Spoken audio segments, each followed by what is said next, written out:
दोस्तों, जैसा हम सभी जानते हैं, हिंदू धर्म में शादी के बंधन को एक समझौता नहीं बल्कि 7 जन्मों का बंधन माना जाता है।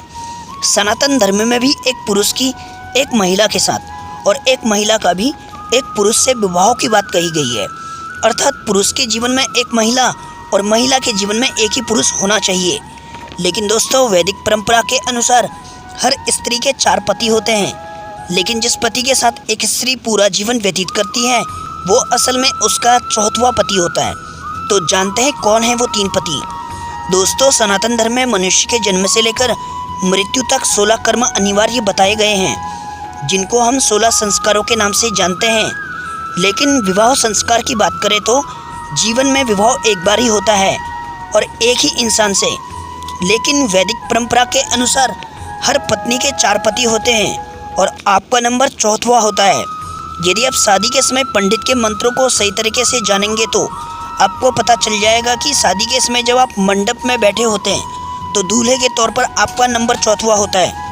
आपसे पहले आपकी दुल्हन का स्वामित्व 3 लोगों को सौंपा जाता है। विवाह के समय जब पंडित आपको विवाह का मंत्र पढ़ा रहा होता है तब आप मंत्र का मतलब नहीं समझते हैं। असल में वैदिक परंपरा में नियम है कि स्त्री अपनी इच्छा से 4 लोगों को पति बना सकती है। इस नियम को बनाए रखते हुए स्त्री को पवित्रता की मर्यादा में रखने के लिए विवाह के समय ही स्त्री का सांकेतिक विवाह 3 देवताओं से करा दिया जाता है।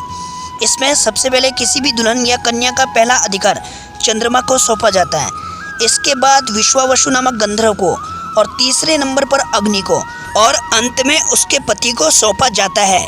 इस कारण आप अपनी पत्नी के 4थे पति हैं। तो चलिए जानते हैं कि एक स्त्री का विवाह क्यों किया जाता है चंद्रमा, विश्वावसु और अग्निदेव से। वैदिक परंपरा के अनुसार एक स्त्री को 4 पति रखने का अधिकार मिला था, जिससे समाज में अव्यवस्था फैल गई थी। जिसके बाद ऋषि श्वेतकेतु ने इस परंपरा में बदलाव किया और साथ ही में ऋषि श्वेतकेतु ने महिला और पुरुष के नाजायज यौन संबंध में मिली आज़ादी पर भी प्रतिबंध लगाया था और एकल पति और पत्नी विवाह की प्रथा को जन्म दिया। और दूसरी तरफ वैदिक परंपरा को जीवित रखने के लिए महिला का विवाह 3 देवों से कराया।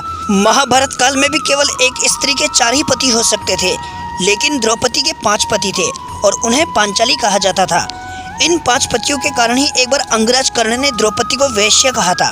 अगर आपको ये वीडियो अच्छी लगी हो तो लाइक करना, चैनल को सब्सक्राइब करना।